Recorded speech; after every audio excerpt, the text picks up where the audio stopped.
Recent டேஸ்ல வர்ற போன்ஸ்லாம் பார்க்கும்போது என்னடா இப்படி பண்ணிக்கிட்டு இருக்கீங்க அப்படின்ற மாதிரி தான் எல்லாருக்குமே தோணுது. உங்களுக்கு மட்டும் இல்லை, எனக்குமே தான்.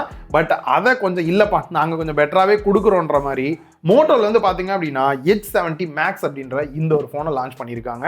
ஒரு சில குறைகளோடையும் தான் இருக்குது, அதெல்லாம் என்னன்றதை வீடியோலையும் கிளியராக சொல்லியிருக்கேன். ஜஸ்ட் இந்த ஃபோனை பற்றி மட்டும் பார்க்காம இப்போ ரீசெண்டாக பார்த்தீங்கன்னா ஒரு 12,000 ரூபா கிட்டக்க ப்ரைஸை ஏற்றி வச்சிருக்காங்க இந்த ஒரு OnePlus 15R. ஜஸ்ட் இது ரெண்டுத்தையும் கம்பேர் பண்ணி உங்களுக்கு சொன்னேன் அப்படின்னா வீடியோ கொஞ்சம் கிளியராகவே புரியும். ஆல்மோஸ்ட் பார்த்தீங்கன்னா ஸ்பெக் வைஸ் ஈக்குவலாக தான் இருக்குது, ப்ரைஸில் கொஞ்சம் டிஃப்ரென்ஸ் இருக்குது. அதெல்லாம் லாஸ்ட்டில் என்னன்றதை பார்க்கலாம். நீங்கள் பார்த்துட்டு இருக்கிறது லவுடலி டெக் சேனல், நான் சுகுமார். வாங்க வீடியோக்குள்ளே போகலாம். குயிக்காக ஒரு அன்பாக்சிங்கோட ஸ்டார்ட் பண்ணலாம். பாக்ஸோட ஃப்ரண்ட்லேயே Moto Edge 70 Max அப்படின்ற பேரையும் கொடுத்துருக்காங்க. அண்ட் பேக் சைடில் சீலை கட் பண்ணிவிட்டு பாக்ஸை ஓப்பன் பண்ணோம் அப்படின்னா உள்ளே எடுத்தோடனே மொபைல் தான் கொடுத்துருக்காங்க. ஃபஸ்ட்டு மேலே இருக்கக்கூடிய இந்த ஒரு ரேப்பர் ரிமூவ் பண்ணிடலாம். நம்ம கையில் இருக்கிறது க்ரீன் கலர் இருக்குது, நல்லாவே பெரிய மொபைலாக இருக்கிற ஃபீல் இருக்குது. அண்ட் மொபைலை டேர்ன் ஆன் பண்ணிவிட்டு செட்டப்லாம் நெக்ஸ்ட் பார்த்துக்குவோம். அதை தவிர 90 வாட் சப்போர்ட் பண்ணக்கூடிய அடாப்டரும் Type-C to Type-C கேபிள் கொடுத்துருக்காங்க. உள்ள ஒரு குட்டி பாக்ஸ் கொடுத்துருக்காங்க. அதில் quick start guidance, safety manual and sim ejector tool கொடுத்துருக்காங்க. மொபைலோட டிசைனை பற்றி சொல்கிறது மட்டும் இல்லாமல் எப்பயும் போல நம்ம சேனலோட ஸ்பெஷலாக டியூரபிலிட்டியும் லைவாகவே டெஸ்ட் பண்ணி பார்த்துருவோம் எந்த அளவுக்கு இருக்குது அப்படின்ட்டு. அந்த வகையில் ஃபஸ்ட்டு பேக் சைடில் பார்த்தீங்கன்னா கிளாஸ் யூஸ் பண்ணியிருக்காங்க. Gorilla Glass 7i ப்ரொடெக்ஷனோட இருக்குது. சைடு ஃப்ரேம், கேமரா பம்ப் வர இடம் எல்லாமே பார்த்தீங்கன்னா அலுமினியம் பாடி கொடுத்துருக்காங்க. இதனால் தெரியாமல் ஃபோன் கீழே இருந்தாலும் கூட ஃபோனுக்கு ப்ரொடெக்ஷனாகவும் இருக்கும். அதே சமயம் ஒரு ப்ரீமியமும் என்ஹான்ஸ் பண்ணி கொடுக்குது. அண்ட் கலர்ஸ் அப்படின்னு வரும்போது இவங்க அந்த பேண்டோன்லேருந்து ஒரு 3 கலர் எடுத்து பண்ணியிருக்காங்க. அதில் நம்ம கையில் இருக்கிறது க்ரீன் கலர், இது இல்லாமல் பிளாக், லைட் ப்ளூவுமே வந்து இருக்குது. பேக் சைட் கிளாஸ் வந்து மேட் ஃபினிஷில் இருக்குது. ஃபிங்கர்ஸ்லாம் வச்சாலும் ஸ்மெட்ஜஸ்லாம் பெருசாக படவே இல்லை. அண்ட் அதே மாதிரி இந்த டெக்ஸ்சருமே பார்த்தீங்க அப்படின்னா ஒரு ஃபேப்ரிக் டெக்ஸ்சர் இருக்கிற மாதிரியான ஒரு ஃபீலில் வந்து கொடுத்துருக்காங்க. சிங்கிள் கன்ல யூஸ் பண்ண எந்த அளவுக்கு இருக்குது அப்படின்னு பார்க்கும்போது வெயிட் 221 கிராம் கொடுத்துருக்காங்க. திக்னஸ் வந்து 8.29 mm கிட்டக்க வருது. சிங்கிள் கன்லாம் அந்த அளவுக்கு ரொம்ப நேரம்லாம் யூஸ் பண்ண முடியாது, ஏன்னா வெயிட் கொஞ்சம் அதிகமாக இருக்குது. அதே அளவுக்கு பேட்டரி கெப்பாசிட்டியும் பெட்டராக கொடுத்துருக்காங்க. அங்கே நம்ம டீட்டெயிலாக பார்க்கலாம். அண்ட் அப்படியே OnePlusஓட கம்பேர் பண்ணோம் அப்படின்னா ஆல்மோஸ்ட் பார்த்தீங்கன்னா அவங்களும் சைடு ஃப்ரேம் அலுமினியம் கொடுத்துருக்காங்க, பேக் சைட் கிளாஸ் கொடுத்துருக்காங்க. வெயிட் அண்ட் திக்னஸ்மே ஈக்குவலாக தான் இருக்குது. கலருமே பார்த்தீங்க அப்படின்னா அந்த OnePlusஓட பேட்டர்னில் தான் இருக்குது. ஸோ ரெண்டுமே பார்த்தீங்கன்னா ஈக்குவலாக தான் அந்த இடத்துல டிசைன் வைஸ் இருக்குது. நெக்ஸ்ட் டியூரபிலிட்டி டெஸ்ட் அப்படின்னு வரும்போது OnePlus Moto ரெண்டுமே பார்த்தீங்கன்னா IP68 and 69 கொடுத்துருக்கனால இந்த மாதிரி டைரக்டாக ஸ்விம்மிங் பூல்லே போட்டாலும் கூட ஃபோனுக்கு பெருசாக ப்ராப்ளம் வராது. அண்ட் அதே மாதிரி IP69 கொடுத்துருக்கனால இந்த மாதிரி ஃபோர்ஸாக தண்ணி அடித்தாலும் ஃபோனுக்கு இஷ்யூ வரக்கூடாது. ரெண்டையுமே டெஸ்ட் பண்ண வரைக்கும் ரொம்பவே நல்லா தான் இருக்குது. நெக்ஸ்ட் மோட்டோவில் ஒரு ப்ளஸ் பாயிண்ட் அப்படின்னு சொன்னல, அது வந்து மிலிட்ரி கிரேட் சர்டிஃபிகேட் வந்து கொடுத்துருக்காங்க. ஸோ அதனாலேயே பார்த்தீங்க அப்படின்னா நான் வந்து டிஃப்ரெண்ட் லெவலில் வந்து கீழே போட்டு செக் பண்ணி பார்த்தேன். ஃபஸ்ட்டு லோ லெவலில் போட்டு பார்த்தேன், பதட்டமே எனக்கே இல்லை. நெக்ஸ்ட் மோஸ்ட்லி பாக்கெட்லேருந்து கீழே போட்டுருவோம், அந்த லெவலில் போட்டு பார்த்தா நல்லா தான் இருந்தது. நெக்ஸ்ட்டு டிஸ்பிளேவையே வந்து கொஞ்சம் ஹைட் அதிகமாக வச்சு போடலாம்னு சொல்லி போட்டு பார்த்த வரைக்கும் கூட எதுவுமே ஆகலை. ஃபோன் சூப்பராக வேலை செய்யுது. ஓவராலாக ரெண்டுமே ஈக்குவலாக தான் இருக்குது. பட் இந்த டியூரபிலிட்டி அப்படின்னு வரும்போது மோட்டோ இன்னும் கொஞ்சம் பெட்டராக இருக்காங்கன்னு எனக்கு தோணுது.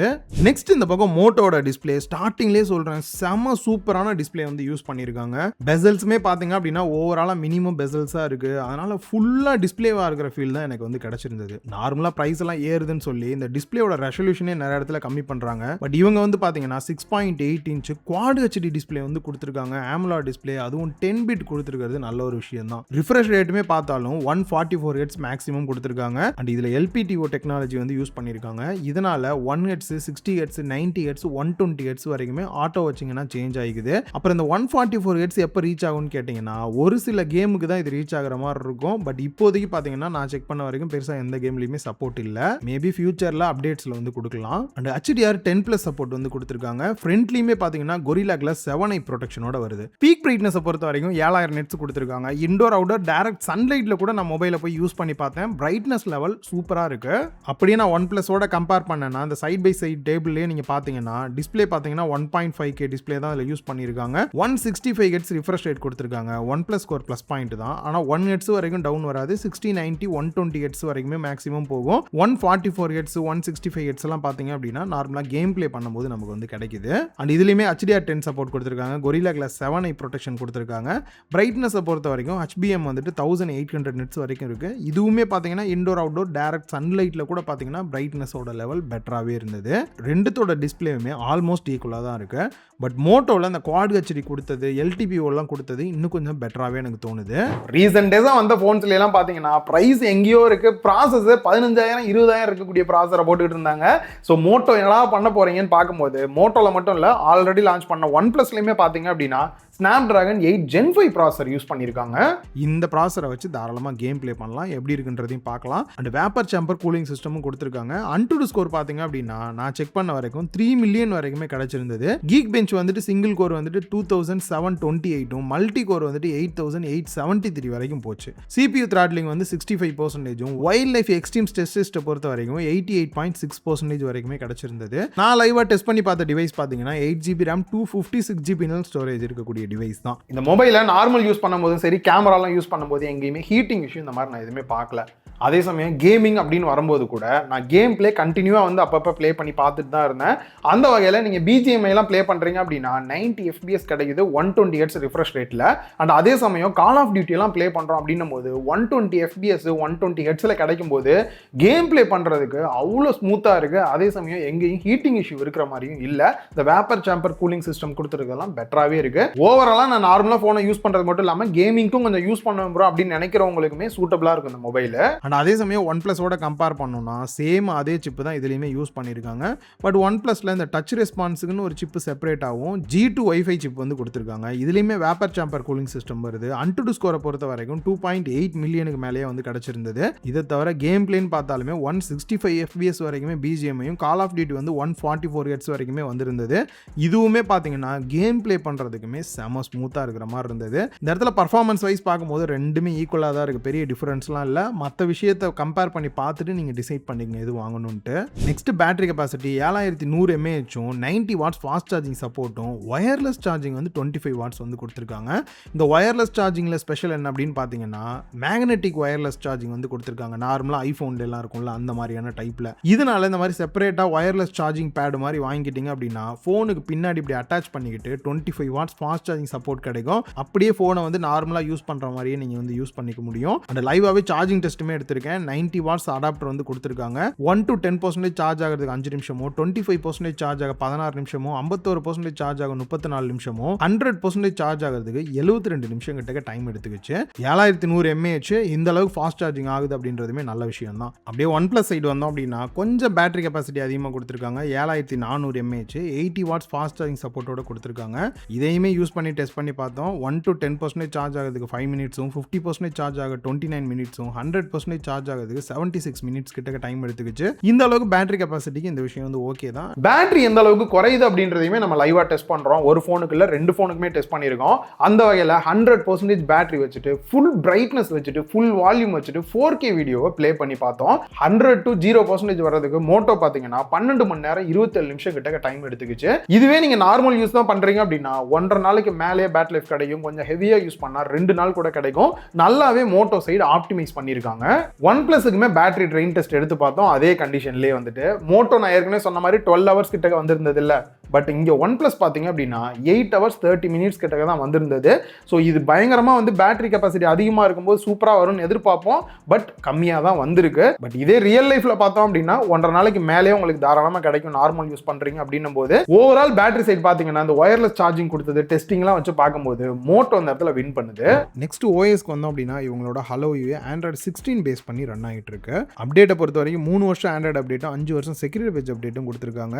என்னையை பொறுத்த வரைக்கும் இன்னும் கொஞ்சம் இன்க்ரீஸ் பண்ணி கொடுத்துருக்கலாம். ஒரு அளவுக்கு ஃபிளாக்ஷிப் டிவைஸ் அப்படின்றனால அது தேவையில்லாத ப்ளோட்வேர்ஸ் அப்படின்னு பார்க்கும்போது ரொம்ப நாள் இல்லை, ஒரு 4 இந்த அளவுக்கு தான் இருந்தது. நெக்ஸ்ட் OnePlus சைடு வந்தோம் அப்படின்னா அவங்களோட ஆக்சிஜன் OS 16 ஆண்ட்ராய்டு 16 பேஸ் பண்ணி ரன் ஆகிற மாதிரி வந்து கொடுத்துருக்காங்க. இவங்க 4 வருஷம் ஆண்ட்ராய்டு அப்டேட்டும் 6 வருஷம் செக்யூரிட்டி பேஜ் அப்டேட்டும் கொடுத்துருக்காங்க. நல்ல ஒரு விஷயம் தான். அந்த வகையில் ஓஎஸ்ல பார்த்தீங்க அப்படின்னா இந்த அப்டேட் எக்ஸ்ட்ரா கொடுத்துருக்கனால OnePlus இந்த இடத்துல பெட்டராகவே இருக்கு. சிம்மை பொறுத்த வரைக்கும் டியூவல் சிம் ஸ்லாட் கொடுத்துருக்காங்க. பிளஸ் eSIM சப்போர்ட்டும் கொடுத்துருக்கிறது மோட்டோல பிளஸ் பாயிண்ட். NFC சப்போர்ட்டுமே வந்து கொடுத்துருக்காங்க. 14 5G பேண்ட் சப்போர்ட்டோட வருது. ஸ்டீரியோ ஸ்பீக்கர் சப்போர்ட் கொடுத்துருக்காங்க. டால்பி அட்மாஸ் சப்போர்ட்டோட வருது. சவுண்ட் குவாலிட்டி ரொம்பவே நல்லா இருக்கு. OnePlusல டியூவல் சிம் சப்போர்ட் இருக்கு, ஆனால் eSIM சப்போர்ட் வந்து கிடையாது. ஸ்டீரியோ ஸ்பீக்கர் கொடுத்துருக்காங்க. சவுண்ட் குவாலிட்டி நல்லாவே இருக்கு. இன்னொரு பிளஸ் பாயிண்ட் IR பிளாஸ்டருமே கொடுத்துருக்காங்க OnePlusல அண்ட் NFCயுமே இருக்கு. நெக்ஸ்ட் கேமராக்கு வந்தோம் அப்படின்னா selfie camera 32 mega pixel, aperture value 2.2 ஓட மோட்டோவோட போட்டோ அவுட்புட் ரியலாவே நல்ல ஷார்ப்பாகவும் சூப்பராகவுமே இருக்கு. அப்படியே பேக் சைடு வந்தோம் அப்படின்னா main camera 50 mega pixel, aperture value 1.8, OIS சப்போர்ட்டோட கொடுத்துருக்காங்க. அண்ட் ஃபோட்டோ அவுட்புட் நல்லா இருக்கு. குறிப்பாக எட்ஜ் டிடெக்ஷன்லாம் ரொம்பவே சூப்பராக இருக்கு. ஃபோட்டோ அவுட்புட் உங்களுக்கு பார்க்கும்போதே தெரிஞ்சிருக்கும். Ultra wide angle 8 mega pixel கொடுத்துருக்காங்க. ஃபீல்ட் ஆஃப் வியூ 119 டிகிரி வரைக்கும் கவர் ஆகிற மாதிரி இருக்கு. இதுலேயே ஆட்டோ ஃபோக்கஸுமே கொடுத்துருக்காங்க. இந்த மெயினோட கம்பேர் பண்ணும்போது எந்த அளவுக்கு இருக்குன்னு நீங்கள் பார்க்கலாம். எனக்கு தெரிஞ்ச வரைக்கும் ஓகேவாக தான் இருக்குது. ரொம்ப சூப்பர்லாம் சொல்ல முடியாது. அண்ட் அதே சமயம் இதே கேமராவை யூஸ் பண்ணி மேக்ரோ ஃபோட்டோஸுமே உங்களால் எடுத்துக்க முடியும். இந்த ஒரு சில ஃபோட்டோ சாம்பிள்ஸ் நீங்கள் பார்க்கலாம். இந்த இடத்துல எக்ஸ்ட்ரா ஒரு டெலிஃபோட்டோ கேமரா கொடுத்துருந்தாங்கன்னா இன்னுமே சூப்பராக இருந்திருக்கும். அந்த ஒரு விஷயம் எனக்கு தெரிஞ்ச வரைக்கும் மிஸ் ஆகுது. அண்ட் வீடியோ அவுட்புட் அப்படின்னு பார்க்கும்போது ஃப்ரண்ட்ல மேக்ஸிமம் பார்த்தீங்கன்னா 4K 30 FPS வரைக்கும் எடுத்துக்கலாம். 1080p 60 எடுக்கிற அளவுக்கு வந்து கொடுத்துருக்காங்க. அண்ட் பேக் சைடில் மேக்ஸிமம் 4K 1080p ரெண்டுமே பார்த்தீங்கன்னா 60 FPSலையும் எடுத்துக்கலாம். ப்ளஸ் HDR சப்போர்ட்டோட இருக்கிற மாதிரியும் கொடுத்துருக்காங்க. பேக் சைட் கேமராவோட அவுட்புட்டை பொறுத்த வரைக்கும் நல்லாவே ஸ்டேபிளான வீடியோ அவுட்புட் கிடைக்குது. நெக்ஸ்ட் அப்படியே OnePlusக்கு வந்தோம் அப்படின்னா ஸ்பெக் வைஸ் எல்லாம் ஈக்குவலாக இருக்கிற மாதிரி தான் இருக்கும். ஆனால் அவுட்புட்டில் நல்ல டிஃபரன்ஸ் தெரியுது. ஃபர்ஸ்ட் செல்ஃபி கேமரா பார்த்தீங்கன்னா 32 மெகா பிக்சல், ஆனால் ஆட்டோ ஃபோக்கஸிங்கோட கொடுத்துருக்காங்க. OnePlusல இது ஒரு ப்ளஸ் பாயிண்ட் தான். ஸோ ஃபோக்கஸ் எல்லாமே பெட்டராக இருக்குது. அதே சமயம் நல்ல ஷார்ப்பான இமேஜ் அவுட்புட்டுமே கிடைக்குது. பட் மோட்டோவோட கம்பேர் பண்ணோம் அப்படின்னா அவுட்புட் சைட் பார்த்தீங்க அப்படின்னா மோட்டோ இன்னுமே கலர்ஸ் எல்லாம் கொஞ்சம் பெட்டராகவும் கான்ட்ராஸ்ட்லாம் கொஞ்சம் பெட்டராக இருக்கிற மாதிரி வந்து கொடுத்துருக்காங்க. ஆனால் அதே மாதிரி வீடியோ அவுட்புட்டுமே பார்த்தீங்கன்னா 4K 30 FPS தான் மேக்ஸிமம் எடுக்கிற மாதிரி OnePlus சைட் இருக்குது. Next main camera 50 mega pixel OIS சப்போர்ட்டோட வந்து கொடுத்துருக்காங்க. ஒரு சில ஃபோட்டோ சாம்பிள்ஸ் வந்து பார்க்கலாம். அதுவும் நான் மோட்டோவோட கம்பேர் பண்ணி காட்டுறேன் எந்த அளவுக்கு இருக்குது அப்படின்றது உங்களுக்கு தெரியும். அண்ட் இதுலேயுமே பார்த்தீங்கன்னா ultra wide angle 8 mega pixel தான் கொடுத்துருக்காங்க. ஓகேவான அவுட்புட் தான் கிடைக்குது. பேக் சைடில் வீடியோ அப்படின்னு வரும்போது மேக்ஸிமம் 4K 120 FPSல எடுக்கிற அளவு வந்து கொடுத்துருக்காங்க. 4K 1080p ரெண்டுமே வந்துட்டு இது ஒரு நல்ல ஹைலைட்டான விஷயம் தான். கேமரா சைடு பார்த்தா வீடியோவுமே பார்த்தீங்கன்னா பெருசாக ஷேக்கிங் இல்லாமல் நல்ல ஒரு ஸ்டேபிளான வீடியோ அவுட்புட் கிடைச்சது. Overall photos and video output அப்படின்னு பார்க்கும்போது மோட்டோ சைடு கொஞ்சம் நல்லாவே ஆப்டிமைஸ் பண்ணி பெட்டரான அவுட்புட் கொடுக்குறாங்க. அது ஃபைனலாக ப்ரைஸ் என்னன்றது டீட்டெயிலாக பார்க்கலாம். அதுக்கு முன்னாடி ஸ்பெக் வைஸ் பார்த்தோம் அப்படின்னாலுமே ரெண்டு ஃபோனுமே பார்த்தீங்கன்னா ஓரளவுக்கு ஈக்குவலாக தான் இருக்குது. மோட்டோ ஒரு சில இடத்துல பார்த்தீங்கன்னா கொஞ்சம் பெட்டராக எக்ஸ்ட்ரா ஃபீச்சர்ஸோட கொடுத்துருக்காங்கன்னே சொல்லலாம். இப்போ ப்ரைஸுக்கு வந்தோம் அப்படின்னா OnePlus பார்த்தீங்கன்னா லான்ச் பண்ணும்போது கிட்டத்தட்ட 48,000 ரூபாய்க்கு லான்ச் பண்ணாங்க. பட் இப்போ ப்ரைஸ் பார்த்தீங்க அப்படின்னா 12,000 ரூபாய் இன்க்ரீஸ் பண்ணி 60,000 ரூபாய்க்கு சேல் பண்ணிட்டு இருக்காங்க. 12GB RAM 256GB இன்டர்னல் ஸ்டோரேஜோட. ஸோ ப்ரைஸ் மற்ற பிராண்ட்ல ஏற்றின மாதிரியே இவங்களுமே ஏற்றிட்டாங்க. இந்த இடத்துல மோட்டோ என்னதான் பண்ணியிருக்காங்க அப்படின்னு பார்த்தீங்கன்னா 8GB RAM வேரியன்ட் வந்து லான்ச் பண்ணியிருக்காங்க. ஸோ 8GB 256GB இன்டர்னல் ஸ்டோரேஜோட 55,000 ரூபா வந்து ப்ரைஸ் பண்ணியிருக்காங்க. இது இல்லாமல் இப்போ ரீசெண்டாக லான்ச் பண்ணியிருக்கனால இந்த சில பேங்க் ஆஃபர்ஸ் இந்த மாதிரிலாம் இருக்குது. அதையும் யூட்டிலைஸ் பண்ணி வாங்குறீங்க அப்படின்னா 50,000 ரூபாய்க்கு உங்களால் வந்து வாங்கிக்க முடியும். அதே 12GBக்கு போனீங்க அப்படின்னா 60,000 போட்டிருக்காங்க. ஆஃபர் ப்ரைஸில் வாங்குறதா இருந்தால் 55,000 ரூபாய்க்கு வாங்குற மாதிரி கொடுத்துருக்காங்க.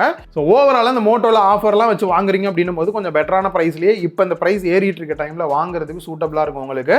ஸோ உங்களுக்கு வீடியோவில் எல்லா விஷயமும் கிளியராக சொல்லியிருப்பேன் அப்படின்னு நினைக்கிறேன். வாங்கணும் அப்படின்னு நினைக்கிறீங்கன்னா டேக் ப்ராடக்ட்லேயே பார்த்தீங்கன்னா ஃப்ளிப்கார்ட்டோட லிங்க் கொடுத்துருக்கேன், செக் பண்ணி பாருங்க. இந்த வீடியோ உங்க எல்லாருக்குமே யூஸ்ஃபுல்லாக இருந்திருக்கும் அப்படின்னு நினைக்கிறேன். இந்த வீடியோ பிடிச்சிருந்தா லைக் பண்ணுங்க, உங்க ஃப்ரெண்ட்ஸ் கூட ஷேர் பண்ணுங்க. மறக்காம லவுடலி டெக் சேனலுக்கு உங்களோட சப்போர்ட்டை கொடுங்க.